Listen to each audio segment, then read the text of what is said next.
The league year actually starts Monday with legalized tampering. Wednesday, free agents can be signed. That means in the NFL, it is roster building season.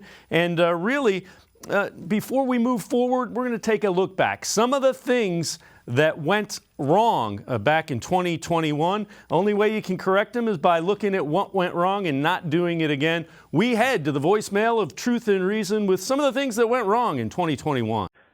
Dave, another Browns offseason is here, and this past season hurt the worst. With such high expectation for possibly finally getting to the Super Bowl to being basically done after Game 14. So again, the uncertainty at the quarterback position still exists. Who will we draft in the first few rounds, and who will we look at in free agency?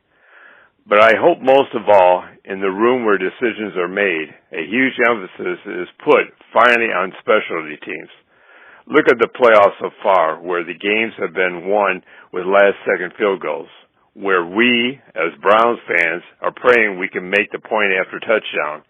And when was the last time we had a punt or kickoff return for more than 10 yards?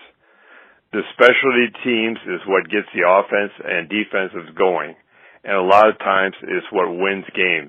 So please, Browns management, let's address the issue. I realize this is a lot of woulda, coulda, shoulda, but with all the offensive woes, the outbreak of injuries, being decimated with COVID for a couple weeks, didn't the Browns season really come down to 2 games? If the Chiefs would have hung out and beat the Bengals in Cincinnati, and if the Browns would have split the season series with the Steelers, wouldn't we be talking about the Browns as AFC North champions?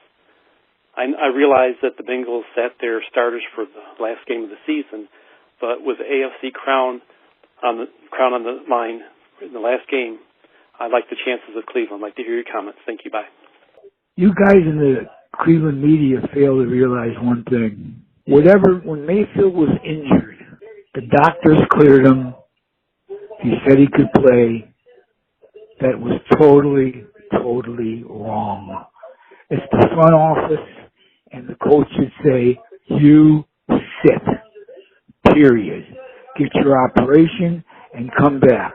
Then all this pressure wouldn't be on him because he wouldn't have played the last 6 or 7 or 8 games. Case would have at least won 2 of those games, guaranteed, which would have put the Browns into playoffs and take all this pressure off of Mayfield being so bad. Hello, I'm James. I'm a true Browns fan.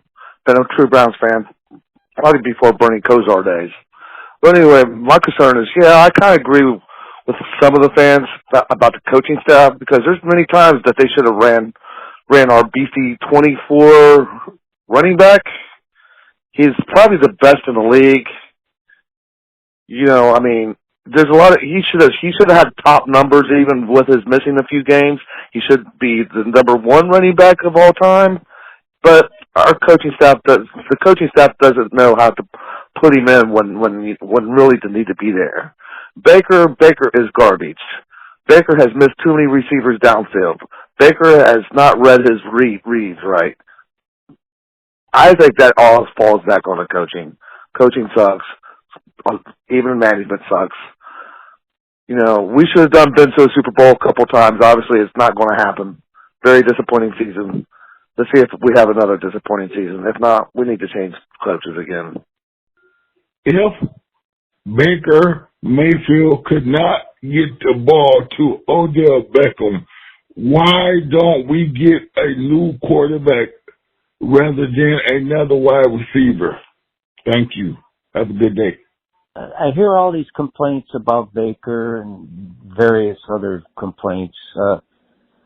My biggest complaint, thinking about those solid Browns teams of the 80s and early 90s, those teams were physical. Cleveland was always known as a physical team. And I don't see it with this current Browns team. You look at Pittsburgh, you can say what you want about their frailties. They're physical. Baltimore is physical. Cleveland used to be. At the moment, they're not. And I think that's the biggest impediment to their forthcoming season. That is my observation. I'm glad you took my call. Thank you very much. Please be safe.